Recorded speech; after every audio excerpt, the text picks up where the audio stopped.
Hi hello नमस्कार श्री स्वामी समर्थ. मी आहे अमृता आणि माझ्या ब्लॉगमध्ये तुमचं खूप खूप स्वागत आहे. मी आलेली आहे माहेरी. बरेच शॉर्ट्स तुमच्यासोबत शेअर केलेले आहेत, त्याच्यावरून तुमच्या लक्षात आलंच असेल. गावाकडे आले ना, माझं एक आवडीचं काम असतं, ते म्हणजे देवपूजा करणं. देवपूजा करायला मला खूप आवडतं. तसं मी माझ्या सासरीही करतेच, पण विशेष देवपूजा मला गावाकडे करायला आवडते. त्याचं कारण असं की दारापुढे खूप प्रकारची आणि खूप सुंदर सुंदर फुलं आहेत आणि फुलं असलं ना, देवपूजा करायला पण कसं छान वाटतं आणि मन प्रसन्न होतं आणि देवपूजा ही खूप छान आणि एकदम उठून दिसते. तर त्याच्यासाठीच मी गावी आले की माहेरी माझ्या देवपूजा करते. देवपूजा आपली नेहमी करते तसेच करते, पण त्याच्यासाठी स्पेशल गोष्ट आहे ती म्हणजे फुलं. माझ्या माहेरी जवळपास 150 पेक्षा जास्त वेगवेगळ्या प्रकारची फुलांची झाडं आहेत आणि शोची झाडे आहेत. ती फुलं देवाला तोडून आणायची आणि ते देवाचं छोटंसं साधंसं मंदिर डेकोरेट करायचं, ते मला सगळ्यात जास्त आवडतं. तर सकाळी उठून अंघोळ केली. रविवार होता त्याच्यामुळे केसही धुतलेले होते आणि देवपूजा करून घेतली. आता गावाकडे म्हणल्यानंतर ताजं पाणी काय रोज चालूच असतं. विहीर आणि बोरचं पाणी असतं, ते आम्ही प्यायला आणि देवपूजेसाठी किंवा वापरण्यासाठी पण तेच पाणी वापरतो.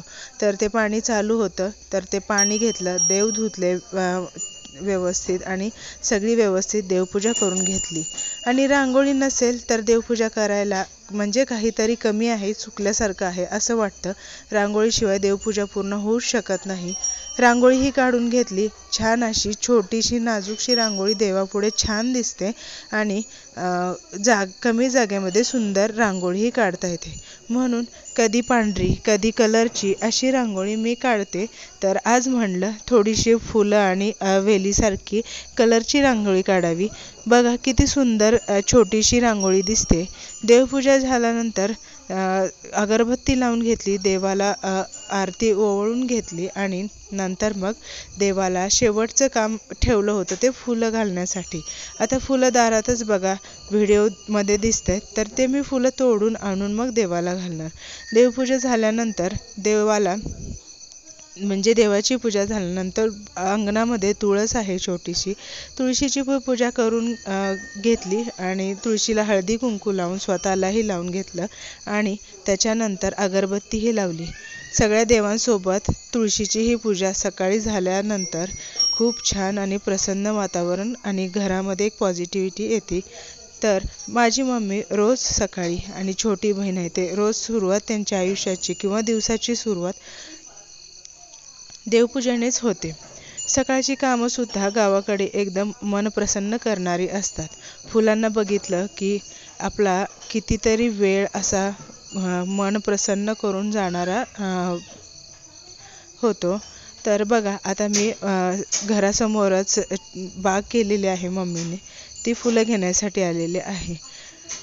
छोटी मोठी खूप छान अशी देवाला घालण्यासाठी बरीच फुलं आहेत. त्यातली मला जे आवडतात तीच मी फुलं घेतली आणि जी जास्त मोठ्या साईजची आहेत ती फुलं मी नाही घेतली, कारण मंदिर देवाचं छोटं आहे आणि तिथं ठेवायला थोडीशी अडचण होते म्हणून. आता इथे बघा देशी गुलाबाचं झाड आहे आणि त्या देशी गुलाबाला खूप सारे फुलं लागलेली आहेत. आता दारामध्ये एवढी फुलं आहेत त्याच्यामुळं रोज रोज काही सगळ्या फुलांचा नंबर येत नाही, त्याच्यामुळं त्याच्या पाकळ्या गळायला लागल्या आहेत. पण देवासाठी पाकळ्याही खूप महत्त्वाच्या आहेत, त्या पण झाडावरच्या, म्हणून त्या हळूच पाकळ्या अशा झाडून घेतल्या म्हणजे गाळून घेतल्या आणि त्या टोपलीमध्ये ठेवल्या. आता डेलिया, सुपारी, कण्हेरी आणि सदाफुली पांढरी आणि लव्हेंडर कलरची किंवा गुलाबी कलरची कण्हेरीची फुलं तोडून घेतली आणि आता ही सुपारीची फुलं आहेत जी मी थोडीशी घेणार आहे.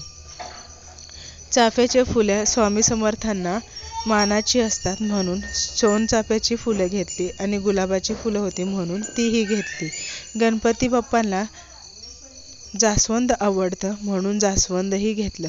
आणि आता एक विशेष म्हणजे आमच्या घराच्या पाठीमागच्या साईडला एक झाड आहे जे खूप सुंदर फुलं आहेत. तुम्हाला व्हिडिओमध्ये आता दिसेलच. पिवळ्या कलरचं सूर्यफुलासारखं फुलं येतात, पण हे झाड सूर्यफुलाचं नाही. मलाही आठवत नाही आता या झाडाचं नाव, पण हे झाड खूप सुंदर आहे. काही फुलं याच्यातली तोडून घेतली आणि मला राहवलंच नाही म्हणून एक फूल तोडून मी माझ्या केसांमध्ये पण घातलं. अगदी एकदम सूर्यफुलासारखी दिसणारी ही फुलं खूप छान आणि घराची शोभा वाढवतात किंवा देवघराची पण शोभा वाढवतात. बघा माझ्या केसांमध्ये घातलं आहे तरीसुद्धा हे फूल किती सुंदर दिसत आहे. आंबाडा घातला तरीसुद्धा ही फुलं खूप छान दिसतात.